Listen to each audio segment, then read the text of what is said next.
Kita nyo kung paano magpalit at nakakakuha kayo ng impormasyon tungkol sa anong klaseng LCD ang nakakabit dito sa Huawei MateBook P50.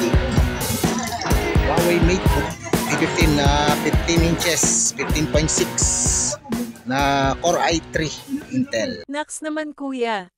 So, screenshot ko na lang din sa inyo kung ano yung pinakang pangalan niya, code niya. Welcome to Know Inside Gadget Channel. Yan. Meron tayo dito tanggap na Huawei at papalitan ng LCD. Ito, papakita ko kung paano siya buksan. Basag yung LCD niya. At kailangan mula ng 2 pillar locker. Dahan-dahanin mo lang po kuya.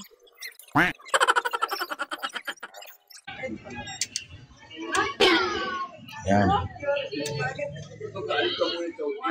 Kasaksak ng kabila ay dito naman. Ayan, maluwag na kuya. Angat na yung dalawa. Kasi may mga lock siya dyan. Wala siya.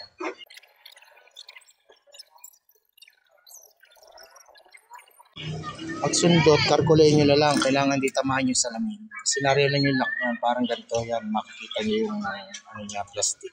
Okay, pare. Yun, nakita niya. Tintin nyo lang.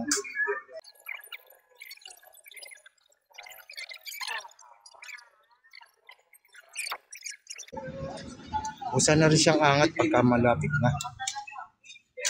Ayan. Kita nyo, umangat na siya. Dito sa parting ito, sungkitin nyo lang dito.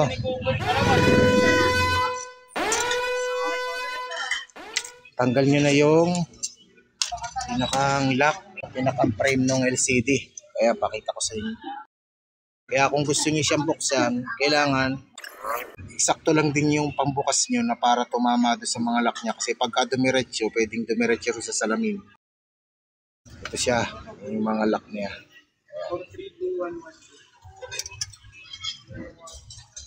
Okay, proceed na tayo sa salamin.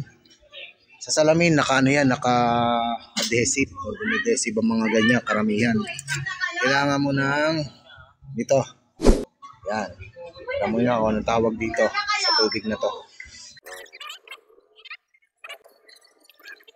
Sungkitin nyo rin yung pinakang ano niya. Dahan-dahanin mo lang po kuya.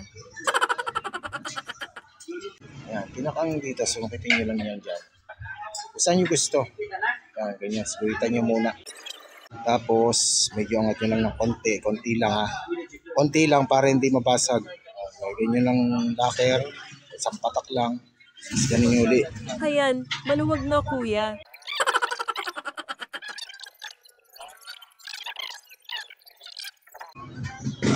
Pag nakano na yan, lagay nyo rin ng konti. Ayan, konti lang. Mga isang patak lang. Kasi baka mabasa yung buong LCD. Tapos ganyan lang din yan. Ayan. Ayan nyo lang nakasalpak yan dyan. Kuha kayo ng isang puller. Ayan. Tapos ito yung isang puller. Siyempre, ganun din. Ikot nyo sa kabila. Same lang din ang ginawa niya doon sa mga tagiliran. Hilain yung ganyan. Kasi nakadikit yan, naka-double adhesive. Salpak nyo. Subukan nyo ipasok sa loob kasi bumebel naman ito. Kaya gumaganon ka rin yan. Yung mga puller. Huwag mo isasagad kuya. Baka may tamaan. Pag medyo matigas na uli, same lang din. Lalagyan mo uli ng isang patak. Pull mo uli. Ganun lang yan. Paulit-ulit ka lang hanggang sa manawa ka. Ang makunat na uli, lagyan nyo lang uli na ang isang patak. Ayan. Diba? Ayan, umangat na siya. Pwede nyo siyang perseng iangat kasi medyo malambot na yung dikit niya.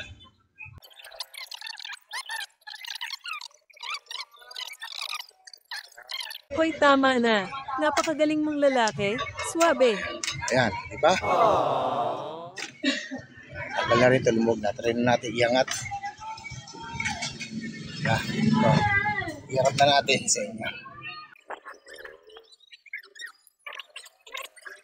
Ayan. Okay, tingin nyo lang hilahin niya. Pero tanggalin na yan. Wow, Isa-subscribe ko yan. Then yung connector, tuklapin nyo lang yung tape. Tapos makikita nyo may lock siya. Kita ko yung lock.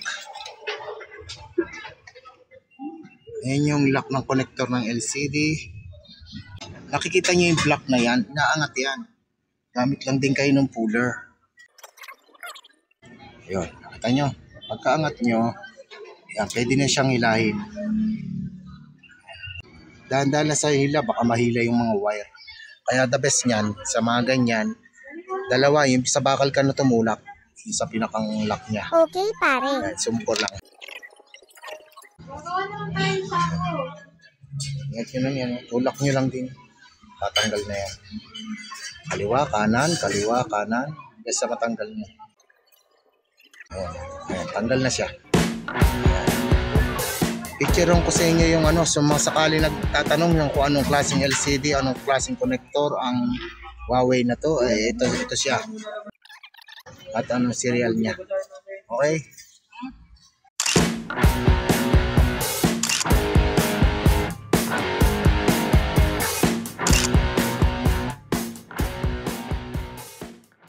Ngayon, tanggalan natin at ready na tayo magpalit ng LCD. At ito yung LCD. Ito. Pabalot pa. Ayan. Order magaling online. Magkano ba ganyan, Daddy?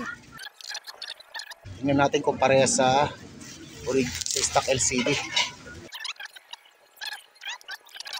Remember lang na bago nyo gawin to, kailangan patayin yung laptop nyo. Kami nang gayahin ako na buhay pa rin yung laptop minsan. Ayan, parehas. Parehas din na 24. Tanggalin natin sa plastic. Ayan, yung LCD bago. At may sticker pa. At ito yung stock ng LCD. Same lang din kung paano nyo tinanggal. Baliktad nyo lang na ganyan. Kabit nyo ngayon yung LCD. Tapos yung puller na connector niya. Ganun nyo rin kung paano yung tutulak nyo lang yung pinakang pin. Tapos pagkatulak nyo, ilalak nyo na. Yan. Kasi lock nyo na rin. Tapos ito, ipin nyo. Titipan natin. Try natin kung mag-i-display. Balik natin. Okay, test tayo kung magdi-display itong bagong LCD. Ayan, may seal pa to, may plastic pa to. Napakagaling mong lalaki. Swabe. Okay, try lang pagkakabit ng LCD. Pero bago natin i-fix yan at ilagay yung ating lock, huwag kalilimutan idikit, kaya patayin uli natin. Dikitan na lang natin ng pandikit ng LCD. Ayan, pwede na to, mga ganyan.